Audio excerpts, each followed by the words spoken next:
Hello and welcome to Max Your Tea podcast, episode number 2. I'm Teddy Draper, a sports broadcaster in the UK, joined by Katy Draper, my sister-in-law, general practitioner in the northeast of England, and the protagonist of the piece of the podcast, Dr. Max Draper, also a GP in the northeast of England, but also now a testosterone specialist and consultant following his own travails with testicular cancer and reduced testosterone in his road to recovery since. Team, you well? Max, you good? Katy? Yeah, great. Yeah, we're good. How are you doing? Good, very well, thank you. Yeah, looking forward to digging into this one. Hopefully this will be a little bit more upbeat and optimistic than the depths of the past episode, because for people who haven't listened to episode number 1, that just scales Max's journey through physical and mental ill health that followed testicular cancer and his recovery now we get to talk about, because I suppose where we left off last time, Max, was you getting a ray of light in terms of the possibility that testosterone shortage could be an issue. Take us back to how long ago? It's not that long ago, is it? Take us back to when that was. Yeah, so it's about a bit over a year and a half ago. I think it was the tail end of 2021. So yeah. I think it was November 2021 that I started on gel via the NHS, and within a few weeks, well, Katie recalls it as being, and I trust her memory often better than my own at the time, so she recalls it being quite quick that I noticed a change, and it was certainly a light bulb moment. Well, there was a few light bulb moments, I would say, which then inspired me to kind of look into it even further to see why was it making such a difference, because I didn't expect it. So how often were you applying the gel? What was the dose, the prescription at the start? Every morning I started with applying the gel every morning. I think it was 3 or 4 pumps in the morning. And then by the end of it, before I sort of made a transition into sort of what I would consider to be sort of more gold standard treatment, I was basically bathing in it twice a day. What, you're rubbing it all over your body? Because it's not literally. I'll get myself in trouble from saying that. But I certainly looked at the dosage, looked at the absorption, and he increased his own dose off his own back. But where were you applying the gel, for people who don't know and maybe thinking about what happens? Is it on the chest and things like that? Was that where you put it?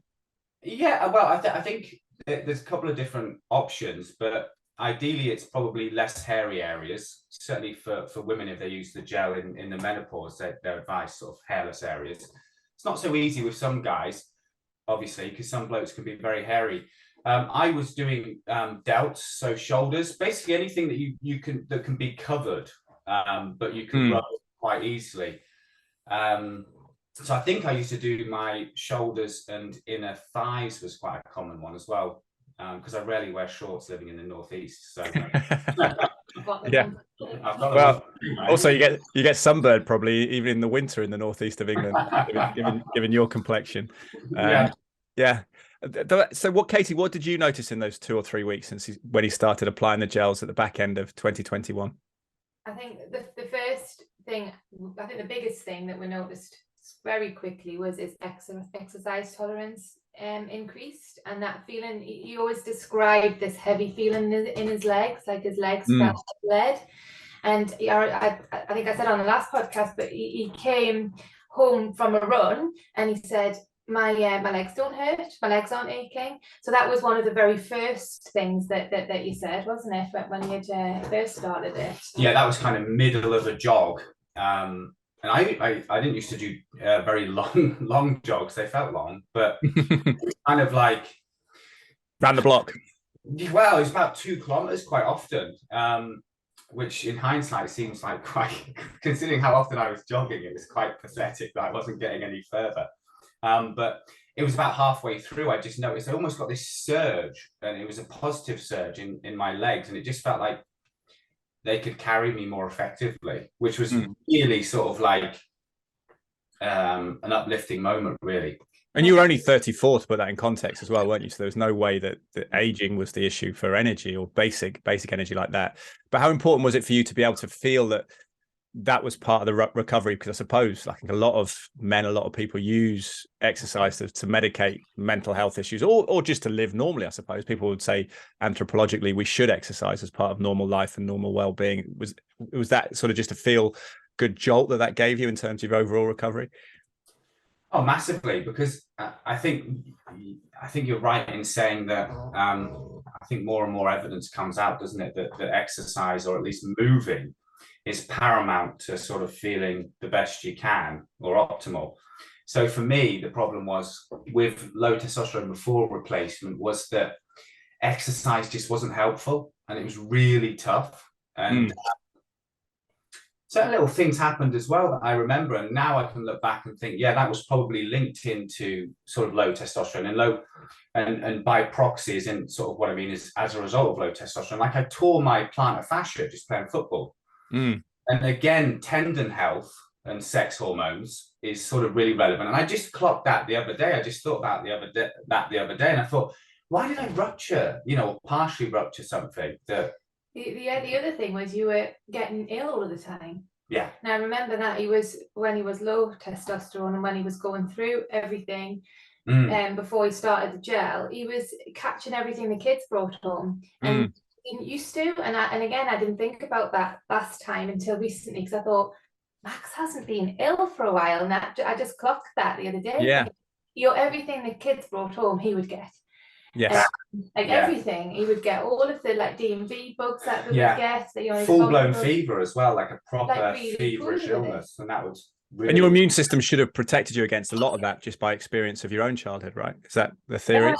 And just basically in hindsight, since I went on the treatment, touch wood, it's rare that I get an illness. Like a viral illness, like a feverish, bug, anything like that, smash COVID out in 24 hours, It's definitely true, because you were getting every single thing they brought home and being really poorly with it, like from a cold. Like the children wouldn't be that poorly with it. Henry was Lola, be snotty, to be Lola at the time when she came home from school with something, like a virus, and he would get it and be in bed with a high temperature for a couple of days, which he's never ever done before. And again, touch wood, it has settled. Massively. Did you either of you have any concerns about placebo effect, that there's a sort of psychological shot that you think this is the elixir, this is the solution? Because that's bizarre aspect of modern science, isn't it? People look at that and you can give someone a tablet, a pill or whatever, and tell them this is going to make you better. And often it does give people positive symptoms. Was there any concern about that? Or did you feel that you covered enough bases already with the other sort of treatment options that this was significantly different? I mean, for me, Max didn't want to be ill. He didn't want it. He wanted to get better. It was a big part. He did everything to get better. He like it was discussed before. He did all of the different. He did CBT. He saw a psychiatrist. He took medication for anxiety and depression. He exercised. He did mindfulness. He wrote a gratitude journal. Everything you could possibly do, he did to get better. And then as soon as he started the testosterone, within 4 to 6 weeks, from a mental health point of view, things were improving. I don't think we could possibly have thought it was placebo, because the other things were tried would have had that effect, presumably. Yeah, exactly. You've taken a sort of structured approach to it, hadn't you, Max? I know you remember saying that meditation had helped a little bit, but this was a significant upsurge. Yeah, what I'd say about the placebo thing is it's definitely a genuine thing that happens within human beings, that the placebo effect is a real and often measurable thing that you can look at.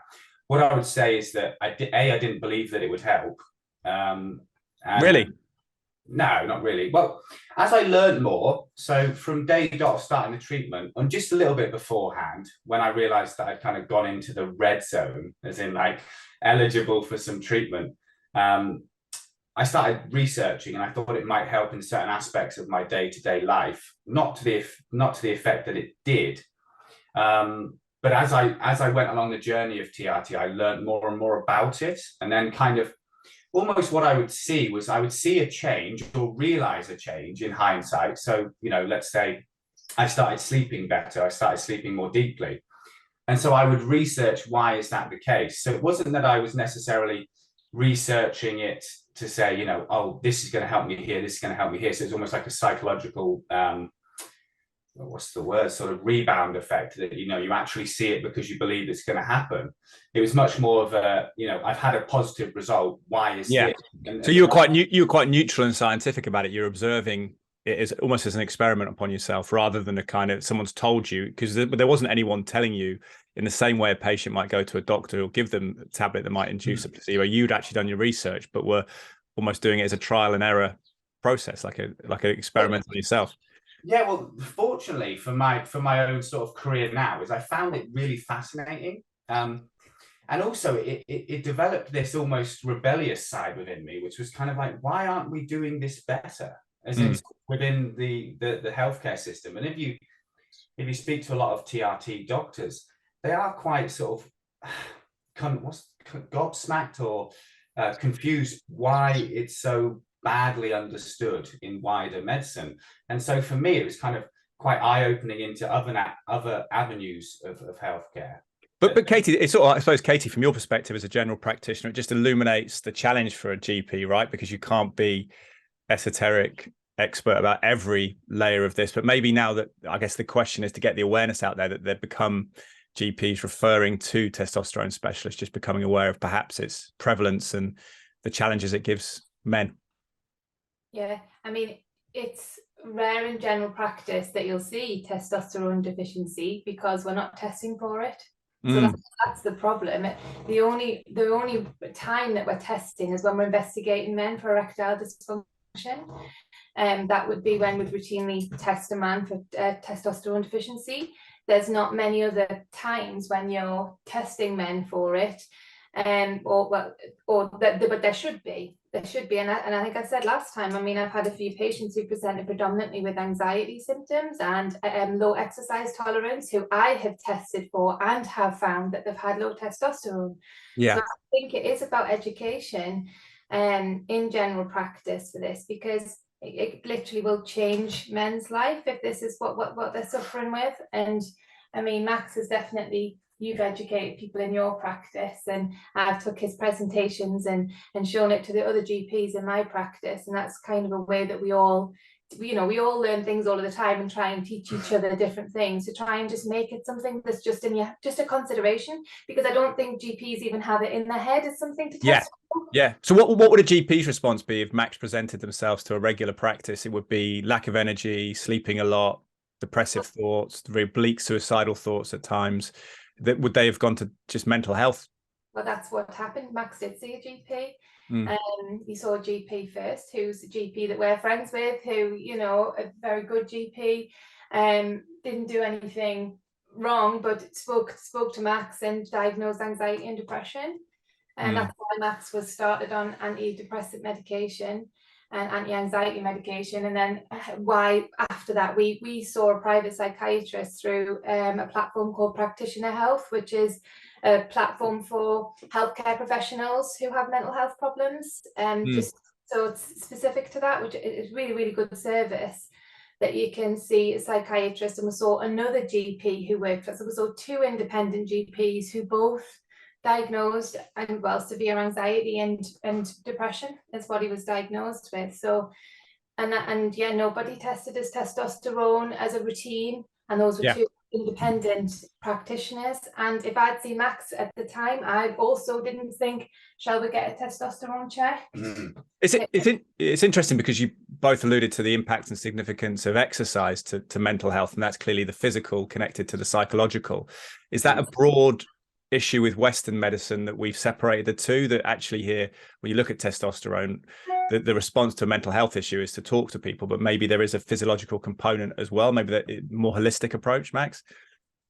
Oh, massively. I think in the whole sort of mental health battle out there, I think there's a real lack of appreciation between the physical body and the mental state, you know, and I think that's, you know, over time that's becoming more evident, isn't it? You can talk about sort of pandemics within the Western society, including obesity, mental health, diabetes, and actually, you know, you can start throwing tablets at it, and you know, maybe sometimes that is the appropriate action to take, but go back to the blooming basics. You know, are you moving? Are you exercising? Are you eating and drinking in a healthy manner? Are you prioritizing getting good sleep?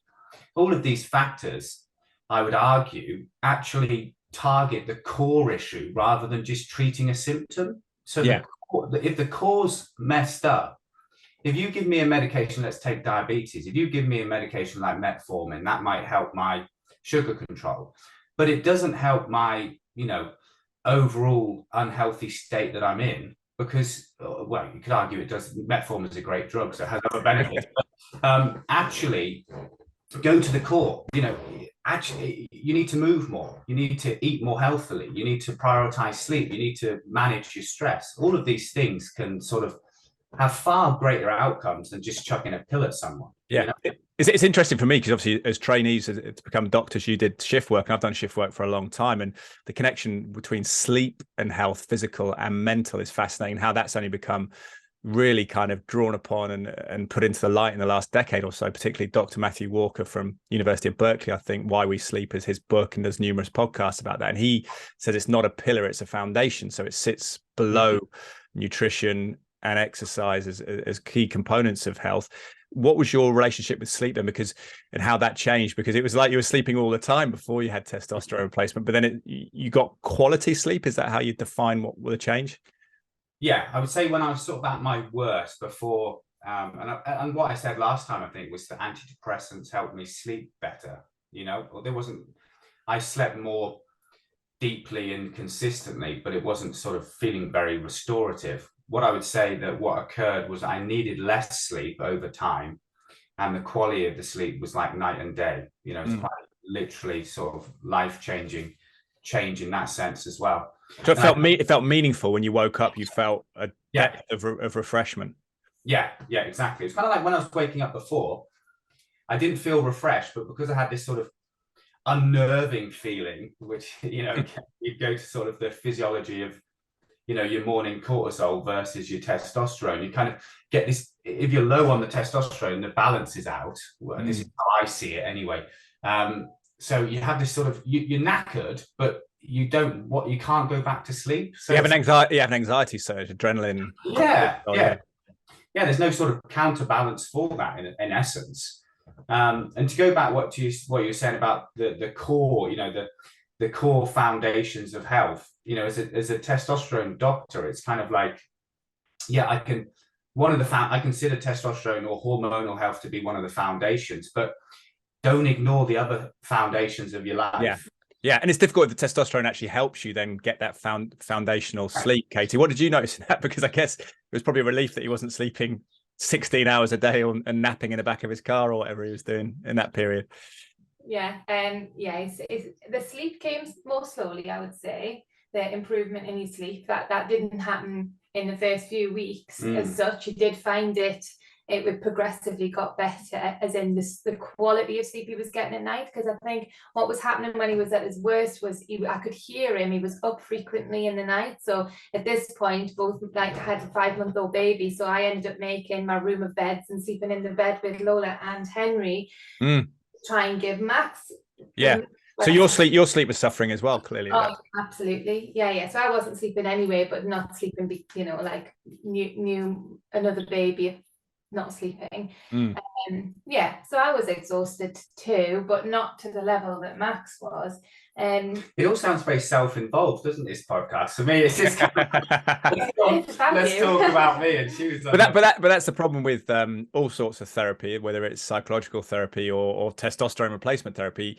The hope is, I suppose, that you get yourself sorted and focus on yourself so that you can be more of a family man and more of a dependable partner for Katy. That's the core of it, right? I guess is why it's actually selfless to get treatment in a sense. Absolutely, but also, so it is different being a new mum who's getting sleep deprivation, because I think your body is already wired to deal with it, because it happens to all new mums. And I think, looking at hormones again, when I was breastfeeding, when you breastfeed, you release oxytocin, and part of that helps you to get back to sleep quicker. So you feed and it makes you sleepy, and it helps you to get back to sleep quicker. So I think that you have hormonal mechanisms when you've had a baby to cope with the sleep deprivation. Plus, when I could have a nap that was restorative in the day, whereas Max wasn't getting any restorative sleep. So even when he was napping in the day, I mean, just even things like your temperature regulation was off, and like you Yeah. were hot and you couldn't sleep, and you were sleeping downstairs. We put a mattress in the sitting room, like I don't know. So he could be asleep but be involved a little bit. I put Henry in the bed with him and stuff. Yeah. And it was just, but it was just you were tossing and turning. You were never settled. Whereas now, when he sleeps, he goes to sleep and he doesn't move. You've always been like that. He'll go to sleep like that and he wakes up like that. Not like a pig, So, man. yeah. Oh yeah, he's going to say the He story wasn't might be. snoring, so he wasn't getting into deep sleep. Was it like sleeping when you're really drunk? Was that, you know, when you wake up, you don't feel like you've been asleep, you still feel, and obviously you might feel hungover as well, but there's that sense of passing out. Was that what you had before, you think, that wasn't? Yeah, I've actually likened it to that before, sort of like it was kind of constantly like having a hangover, because you were sort of like, basically it is like a lack of restorative sleep, isn't it? A hangover, majority of there's other factors to it, but so it felt achy all the time, tired, had that anxious feeling that you get when you're hanging, where you start to think, what did I say to someone last night? All of that, feeling a bit down. It was very sort of similar to a bad hangover, maybe without the queasiness. So let's go back to the sort of timeline of it. You were taking the gel, weren't you? What happened? What made you think, is there a better solution to this, a better sort of application, a way of taking testosterone? What was that process like? And when did that come about towards leading you to injections? Yeah. So there was sort of gradual sort of positive changes. And as the positive changes came, I did more and more research into the field, and Katy became sort of by proxy a bit of an expert, although she'd never admit it, because every evening I was kind of like, I found out this, and then I would sort of tell her about some sort of scientific spiel. You still do. Yeah, I was going to say.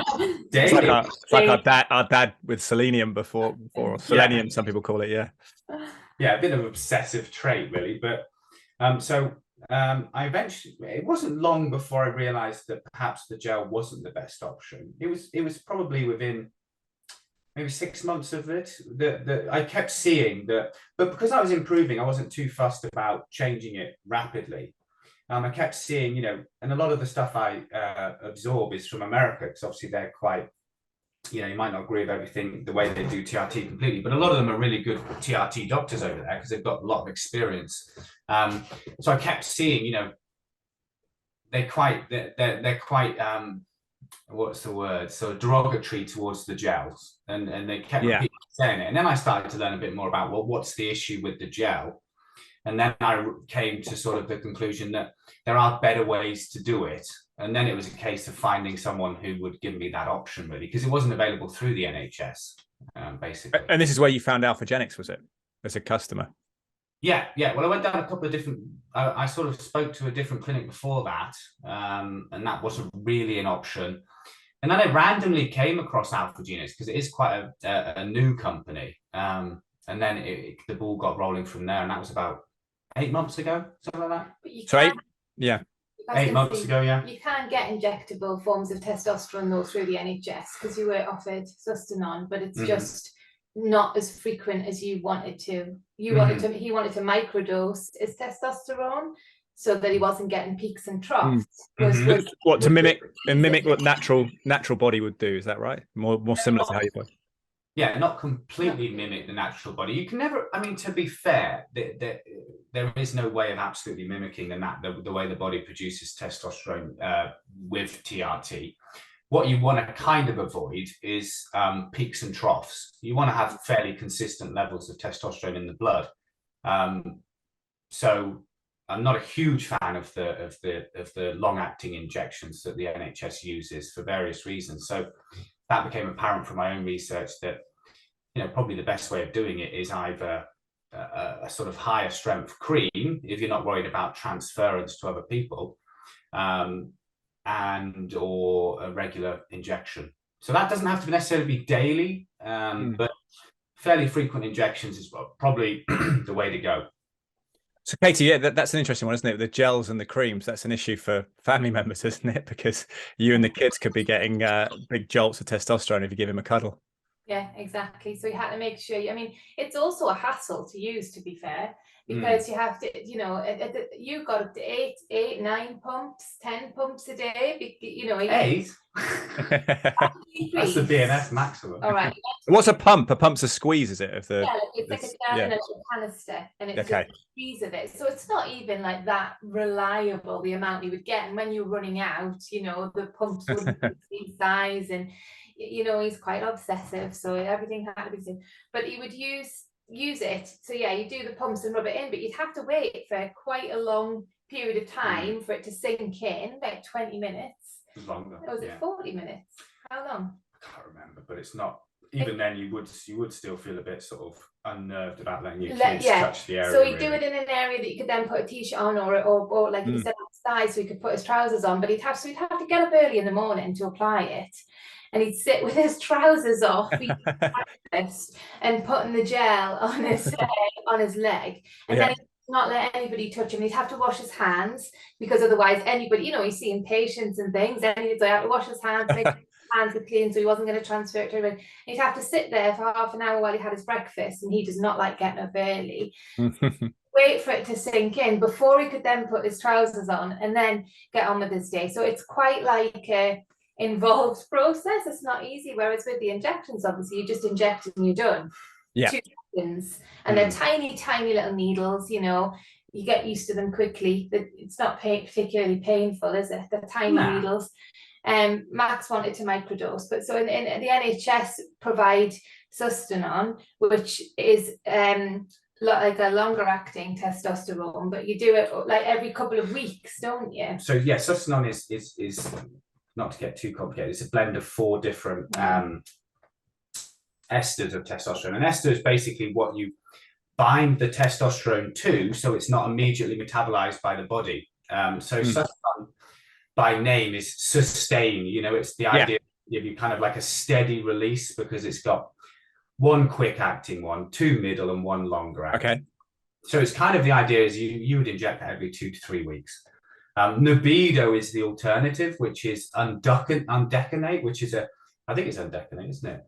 It's a very long acting ester. So the idea there is you take it every change of season. So like every 10 to 12 weeks. Wow. But you must have a spike at the start then, do you? Yeah. Absolutely. Like a raging bull. Yeah. For the it's the idea is it's slow release, and I suppose eventually with any injection you will find a steady state, but that takes a lot of half-lives of that drug. So that's a long way of it. The half-life's like several weeks. So basically, I'm just not a fan of that method of doing it. I just think that you kind of it's more unpredictable what levels you're going to get. And so what did you fall upon then in the, because this is to say a year of gels roughly from the back end of 2021 to October 2022, if that's something like 8 months ago. So then you spoke to Alphagenics, and what did you crystallize as your way forward? What was your injection protocol?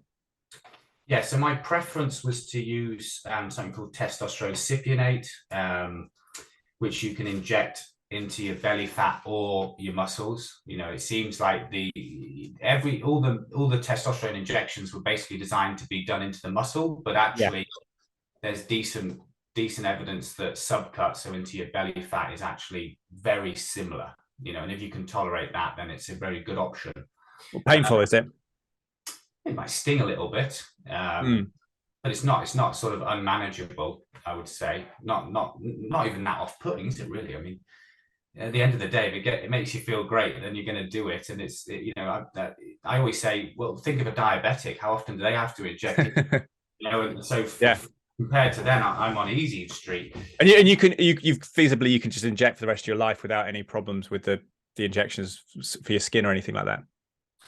Yeah, I mean, that's actually why they looked at the subcut injection option, because the idea was that, you know, a muscle, an intramuscular injection, so into your muscle, uses a bigger needle. So if you do it subcut, although it's a bit slower to inject it, because remember, all of these testosterones are in oils, basically. The idea is that you don't get that muscle scar, because I'm going to be on it potentially, you know, 30, 40, whenever I die, you know, until I die, I'm going to be on it. So hopefully that's a long time away. Yeah. So subcutaneous fat, the problem is if you take more tea and you work out more, you're going to lose all your subcutaneous fat. It's going to be, you know, you're down to 5% body fat. It's going to be an issue, isn't it? I find it more difficult, haven't you? Because he's lost a lot of weight. Yeah. I've lost about 14 kilograms. 1-4. Yeah. Wow. So what's that? That's 2.5 stone or something like that, isn't it? Probably. That's decent amount of weight in old money. Yeah. Well, gained muscle and lost fat, which is a big thing about, obviously well-managed TRT with lifestyle changes as well. It is a metabolic and anabolic boost compared to being low testosterone. What did you notice, Katy? So the change of the gels, you said, was quite slow acting in terms of the sleep and the effects. What was the injection transformation like? So I think because it was just the fact of him having testosterone, it was just he just gradually got better on all fronts. And I don't think I noticed a change between you from the gel to the injections, particularly because, well, it was difficult to know if he'd stayed on the gels, how quickly he would have recovered. Maybe he recovered slightly quicker on the injections. I wouldn't be able to say. I found a bigger internal change on the injections in terms of energy. All of the TRT benefits that you can talk about, I found that they were kind of expedited or just brought up a level and probably quicker. I would suggest do you feel closer to sort of quote unquote normal? I mean, what's normal? But for you, did it feel more normal inside? Yeah, I think it's kind of hard for me to grade it because, like we said, I was on the gel, then moved to the injections. A lot of my patients will start off on the of what I consider to be the gold standard from day dot. So their journey is much more easy almost to trace along, whereas mine kind of has this switch in the middle of it, roughly, isn't it? Where I would suggest the injections did make a difference. Yeah. I think probably consistency wise, I just feel consistently on a better level. I felt it took you longer to get used to what you needed for the injections than it did with the gel. So I felt that the gels kept you more steady, whereas the injections, in my opinion, when you first started them, it's more difficult to get the right dose. And I think your testosterone did go up more quickly on the injections. What was the upshot of that? Was he bellicose? Was he a bit angry, or what was the roid rage? I think, but I mean, we've got a crossover here with about the same time. Max also started HCG injections. Is that human growth hormone? Is it? Yeah. No. No. No, sorry, it's not human growth hormone. Human chorionic. What is it? Gonadotropin. Yeah. So it's a pregnancy hormone. All right. Okay. Why would you take a pregnancy hormone as a 5-year-old man? I felt like I could do anything. I wanted a kid. It is almost that. But yeah. So basically, no, I meant me to grow it. That was the joke. Yeah. Yeah. Oh, so you to be able to have children, you take a pregnancy hormone. Well, is it so? I'll describe it as simply as possibly. So when you go on testosterone, you shut off the messengers from your brain to your testicles. Okay, because they've got enough. Yeah, you mostly shut them off. So different guys will have different levels of suppression. So your LH and your FSH go down low. Now, the issue with that is basically your testicles go to sleep, essentially, to some degree, and everybody's different. I can't, doesn't mean you're necessarily going to be infertile. It doesn't mean you're necessarily going to get shrinkage. But HCG is used for a couple of definite reasons, and then there's some other reasons that are in debate. But so what HCG does in a man's body is basically it mimics or acts like the luteinizing hormone from the brain, which is the LH. So what it does is it maintains some stimulation to your testicles. Okay. So that can be used for a degree of maintaining some sperm count. It can be to maintain some testicular function in case you wanted to. So it's like a wake-up call to the brain. The testosterone is kind of like covering up the brain's ears, and this HCG is sort of shouting and saying, no, we still need some activation. It doesn't. It comes in at the lower level where it just pretends to be the LH. Now, the problem with HCG, and it's not very common, is that some blokes don't get on with it because it's not, we as men, we don't have naturally high levels of HCG in our blood. But I think we produce a very tiny amount in our brain or somewhere up there. But so some guys don't get on with it, and that is often sort of what I had with it at higher doses, because I started on a higher dose than I would run now. I felt like very irritable, very snappy, had almost like a sense of like paranoid thoughts. Well, like PMT. Well, I suppose you could describe. I don't know if I had PMT before, but worse Worse than that. Worse than the odd. Like, I did feel really angry. So it's all it wasn't just once a month as well. It was all. Yeah, it was like chronic. And that is a HCG recognized issue but that's quite rare. So I wouldn't put, not all men get that side effect, but not all. The reason that men would start it would be to maintain some level of testicular function. Yeah. And I think when men are starting testosterone, there needs to be a conversation about fertility and about what their plans are for the future, whether or not they've had children, finished having children, want to have children. And if they do, it is good to think about starting something like HCG if it's tolerated at the same time as the testosterone to maintain testicular function, so to maintain spermatogenesis and to also maintain intratesticular testosterone, because you have to have testosterone in the presence of the sperm to make the sperm in the testicles, okay? If you are giving yourself injections of testosterone, so your blood levels of testosterone are always high, your brain switches off, so you don't stimulate your testicles to make testosterone or sperm. Yeah. So HCG pretends to be one of these hormones to stimulate your testicles to make both of those things. I suppose that must be a significant. Yeah, well, it's great. I love it. But as a doctor yourself, Katy, that must be a significant consideration for younger men as well, in particular, that actually they don't want to feel rubbish, but at the same time they may want children. Yeah. Well, for me, a big thing was for me and Max, we didn't really, even as GPs, we didn't consider that, because nobody thinks, oh, high testosterone or injecting testosterone doesn't fit with, it might cause infertility, does it, in most people's heads? But we associate health and fitness with bodybuilders and steroids, don't we? There's always been that connection, I think, that people talk about with fertility. Yeah. But I think GPs aren't necessarily aware of the bodybuilding world. Also, it's Sunderland. There's not a mecca for the bodybuilder. Yeah, he's got nice guns, Max. Yeah. Some of my patients are. No, but I think it's really important. So, if anybody is listening, because when Max started it, that conversation was not had about fertility. The endocrinologist did not talk about fertility when he first started. So Max didn't start HCG until later in his journey, to maintain his fertility or some fertility. And it could take time, for him to be able to produce sperm to a level of being fertile. Yeah. So it's just really important thing to think about. Would HCG ever elevate your testosterone levels naturally, or does it not do that? Yeah, it does, but it depends. It's very dose dependent. So it will have an impact on your testosterone levels as well. But probably at the doses that you need to, it's very dose dependent. So probably doesn't shift the needle too much. If I put it this way, I was originally, when I started on the injections, I was on HCG and testosterone. I stopped HCG with the recognition that it wasn't making me feel great. And my total testosterone, when I rechecked, it really didn't change. So it didn't make much difference. But then I've only got one testicle as well. So yeah, I just wonder for other men, maybe they could sort of like give them it's almost like jump starting the car. Could HCG jumpstart the testes? Well, interestingly, you're going into a realm of some research.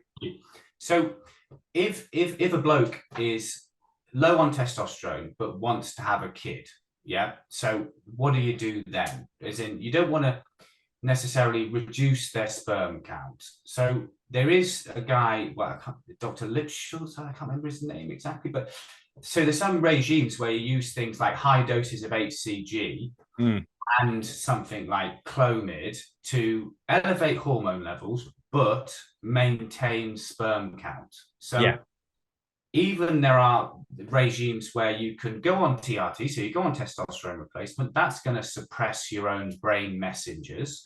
So you use HCG to replace the LH, and then you even inject FSH, which is the other part of the equation, to get good sperm counts. That's expensive, but that's an option as well. So the problem is a lot of these things are quite expensive and pricey. Clomid's pretty darn cheap, but it maybe doesn't make men feel as good as and I suppose part of the balance is low testosterone causes low libido as well, and kind of ability to want sex and conceive a baby. So actually it's kind of quite a complex web, isn't it, of balance? Oh, massively. And this is why I like doing what I do, because I have this sort of knowledge now where I can look at the options, and it also depends on why have you got low testosterone. Are your balls the problem? Is it primary? In which case you might already have a sperm issue. Do you know what I mean? Or if it's secondary, so it's part of the, the brain aren't sending enough signals to your testicles. Well, even then you might have a sperm issue as well, because you're not getting stimulation. And it doesn't always change the treatment, but it might change how you look at things like fertility and things like that. And what impact lifestyle issues as well, Katy? I guess if you're looking at your patients, things like obesity, how much they impact the situation. Well, absolutely. I mean, when you look at patients who've been referred to the fertility clinics who don't have testosterone deficiencies, but in general, I mean, the first thing you're telling everybody is to look at your lifestyle, male and female. You want, like, obesity being a huge thing. You want to lose weight, you want to be exercising regularly, you want to be taking adequate vitamins, making sure you're nutritionally balanced. All of those. Smoking, alcohol, you want to stop drinking altogether, you want to obviously stop smoking if you're a smoker. All of those things impact fertility. Age, so we're all having babies later. Fertility drops significantly as you get older, and a lot of women are leaving it too late and then having issues with fertility from that point of view. And men's fertility will drop as well. Sperm counts we know are reducing. So I think there's a huge topic of fertility in general, and being the best you can be from just a basic, like Max, it's a basic point of view of being healthy, losing a bit of weight, stopping drinking, stopping smoking is at least a start to increasing your fertility. Yeah, what's your ambition now, Max? Because I suppose what we're going to dive into in future episodes is specific instances of what is low testosterone, the complexities and the nuance there between the scores you get and how, I know you talk about testosterone binding as well and how much is free testosterone. We can get into the detail of that down the line. But what's your future, how you see your future unfolding now, the prominence of the problem of low testosterone in society and what you aim to do? Because it's like your mission, isn't it? Yeah, it is. Yeah, I mean, I just really enjoy the work. And I feel like you're tackling an area which is either not recognized or not done to the best that you can sort of treat it, So I feel like both the recognition and the treatment aren't potentially up to scratch, in my opinion. So I just want to do more of it, really. And the company I work for, is basically expanding, and with that, my role expands, my time sort of doing the TRT side of it expands. I want to do things like, we're trying to do here, which is spread the word, done a few interviews and things like that. It's just trying to get the message out there that it's a big deal. Low testosterone can be life devastating, or at least really quality of life diminishing. But there's decent treatment options. That even if you just talk about lifestyle in order to improve your hormone levels, let alone the rest of the deal on TRT and HCG and all these different things. There's a lot of foundation that's lacking out there, but there's also the treatment is not up to my scratch. Well, are you thinking almost that this is a universal thing? Obviously, some people have acute deficiencies relatively early in age that will cause them a lot of health problems, but I guess there's a general ebbing throughout life anyway for a man. Is that normal? Would you just accept that, or do you think that everyone should be managed to some degree?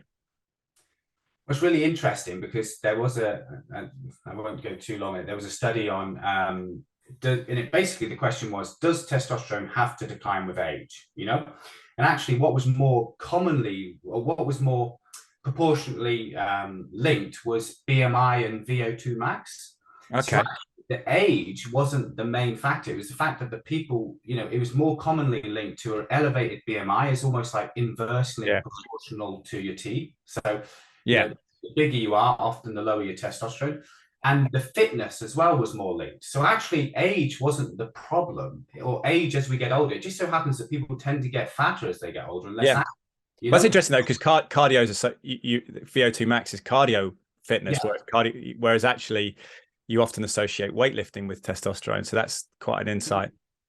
Well, I think it's just a marker of overall health. And there's a chap in a Harvard doctor who talks about testosterone being quite a good marker of overall the male's health. And that includes metabolic health, fitness level. There's obviously genetics involved as well, but actually it's quite a good marker of a lot of health markers in the body. So lifestyle is massive. It's brilliant that you're going to do this pioneering work in the specialist realm as well, continuing your GP work too. But Katy, do you feel that that's part of the overall, I suppose, fallout of this in a positive sense, is that this will spread to general practice, that people will be more cognizant of it and all the intricacies, like you say, regarding fertility as well and low testosterone? I hope so. I think there's just a lot of education that's needed. And I think one big part, I know now when Max has patients, testosterone related patients through Alpha-Genix now, not all of them have deficiencies. Max gives a lot of information about, the low levels of normal, like how to boost your own testosterone naturally. And I think that's a huge thing that you could talk about, because that applies to every man, applies to every man, and how they can naturally boost their own testosterone, what the options are, and it is just general health advice, isn't it? Yeah, and that could be transferred across everywhere. Or you could discuss that with every man you see in GP. Can you still boost it? Can you still boost testosterone naturally whilst you're on therapy, when you're on hormone replacement? No, you can boost how well it works in terms of, if you optimize your lifestyle, you're working with the testosterone. So, it's the foundation. So you've got to put all the other stuff on top of it, exercise. The sleep and daylight and exercise. Exactly, but you can't boost it because basically I'm not naturally producing, or very minimal testosterone will my testicle be producing now. Yeah. So all of my testosterone is basically coming from an injection. Brilliant. Well, that's where the HCG comes in as well. We talked about in terms of stimulating it. There's lots of different threads to it, which we'll hopefully uncover in future episodes. And I guess one of the first episodes we'll do probably is what is low T, because that's a fascinating one, isn't it? Where you've wrestled with the definition of where the scores are and what the scores mean of testosterone. Yeah. Go on. Yeah, then we'll get to that. I look forward to that. It's brilliant. Well, Max, Katy, thank you for your time today, and we'll speak soon on Max Your T podcast. Thanks, Teddy.